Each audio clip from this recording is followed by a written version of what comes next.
आया था, uncontrollable access. ये 2 पॉइंट्स हमने डिस्कस किए थे, मुझे लगता है ये 2 पॉइंट्स सबको याद हो गए होंगे।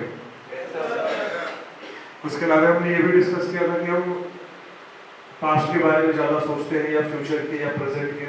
उसमें यही चीज़ जो एक्सपर्ट्स हैं वो यही बताते हैं कि हम यूजुअली क्या होता है, हम पास्ट से शुरू करते हैं और फ्यूचर तक लेके जाते हैं उस चीज़ को यूजुअली। हालांकि सबका अलग अलग हो सकता है, कोई कहे कि नहीं मैं तो प्रेजेंट को ही लेके बहुत ओवर थिंक करता हूँ, मगर जो एक सबसे ज़्यादा जिस चीज़ को पाया गया वो यही है कि हम किसी पास्ट इंसिडेंट से शुरू करते हैं और उसे फिर हम सोचते सोचते सोचते सोचते क्या उसके फ्यूचर रिपरकशन से, फ्यूचर में क्या परिणाम होगा उसका, वहाँ तक लेके चले जाते हैं। हम ये तक भूल जाते हैं कि हमने शुरुआत कहाँ से की, कि क्या चीज़ थिंकिंग है, क्या चीज़ ओवर थिंकिंग है।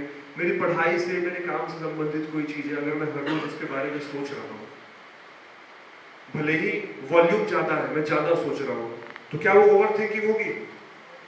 नहीं होगी वो चीज़ ओवर थिंकिंग, क्योंकि वो मेरी ज़रूरत की चीज़ है, मैं उस चीज़ को इंटेंशनली कर रहा हूँ। लेकिन कोई चीज़ जिसकी ज़रूरत नहीं है मुझे, वो चाहे नेगेटिव चीज़ हो, पॉजिटिव चीज़ हो, जैसी भी चीज़ हो, मुझे उस चीज़ की ज़रूरत नहीं है, मगर वो अक्सर रह रहा है कि मेरे दिमाग में रही है। जैसा कल कुछ मेंबर्स ने एग्जांपल्स दिया था, कुछ मेंबर्स ने कल अच्छा एग्जांपल दिया था, तो वो चीज़ मेरे लिए ओवर थिंकिंग है। वो चीज़ क्योंकि मैं कुछ कर भी नहीं रहा हूँ, बस उसे ख्याल से खेल रहा हूँ।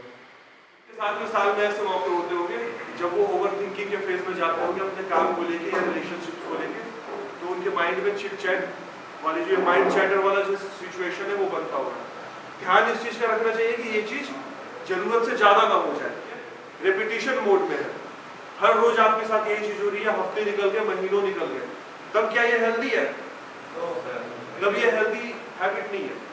1 या 2 दिन ऐसा रहना किसी वर्क प्रेशर की वजह से या किसी रिलेशनशिप प्रॉब्लम की वजह से, किन्हीं भी कारणों से, तब तो ठीक है, तब मैं इसको थिंकिंग कह सकता हूँ। यानी हमें किसी चीज़ के लिए, किसी चीज़ को इम्पोर्टेंस दे रहा हूँ और उसके बारे में मैं सोच रहा हूँ, मगर जब ये चीज़ रिपीटेटिव हो जाए, मुझे आदत से लग जाए इस चीज़ की, मेरे महीने अगर मैं पीछे सोच रहा हूँ तो अब 6 महीने पहले भी मैं कर रहा था इसी इशू पे माइंड चैट, और आज भी मैं कर रहा हूँ, तो उस परिस्थिति में ये चीज़ बहुत अनहेल्दी है।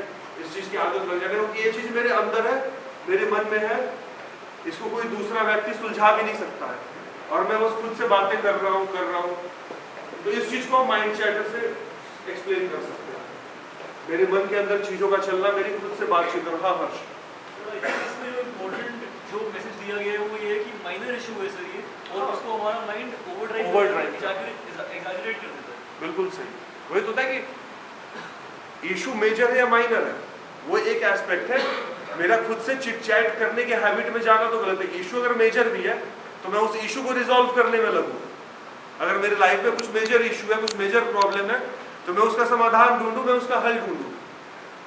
6 महीने, साल भर मैं उस इशू के बारे में अपने मन में सोच रहा हूँ और खुद से बातें कर रहा हूँ, वो तो फिर भी समाधान नहीं है। मैं क्या करता हूँ, जैसे अभी मैं कर रहा हूँ, मेरे को आपने कुछ काम दे दिया कि यार ये करके आप फटाफट, मैं आगे वापस कंटिन्यू करता हूँ, मैं उसका मजा लेने लग जाता हूँ। तो ये यूजुअली हर व्यक्ति के साथ है। हाँ, एडिक्ट्स के साथ ये चीज़ बहुत कॉमन और प्रॉब्लमेटिक है। बताओ हर्ष क्या कह रहा था?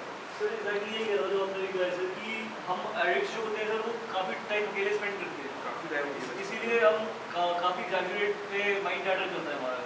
वही मानो कोई नॉन एडिक्ट ही है, वो इस तरह के फेज में गया किसी प्रॉब्लम में, कुछ लाइफ में उसके अप्स एंड डाउन्स आए, लेकिन फिर वो दोबारा अपने काम में बिजी हो गया, प्रोफेशन में, तो अपने वर्क प्लेस पर, अपने होम पर, हर जगह लोगों के बीच में है, ग्रुप्स में है, बातचीत कर रहा है, तो वो माइंड चैटर से खुद को काट सकता है कोशिश करके। एडिक्शन में तो पॉसिबल ही नहीं है, हम रिकवरी में इस चीज़ की कोशिश कर सकते हैं। जैसे ऑफिस में घुसा और 4 लोग बात कर रहे हैं, जैसे मैं घुसता हूँ तो वो बंद कर देते हैं बात करना, तो ऐसा लगता है कि जबकि वो कुछ और टॉपिक पे बात कर रहे होंगे, बट मेरे को ऐसा लगने लग जाता है कि वो मेरे बारे में ही बात कर रहे हैं, और मैं उसको दिन भर में वही सोचते रहता हूँ कि क्या बात कर रहे होंगे, क्यों बात कर रहे होंगे, किस बारे में बात कर रहे होंगे, मेरी बुराई कर रहे होंगे। तो ये आई थिंक ये एक एडिक्ट की सबसे बड़ी एडिक्शन में इस तरह से भी होती है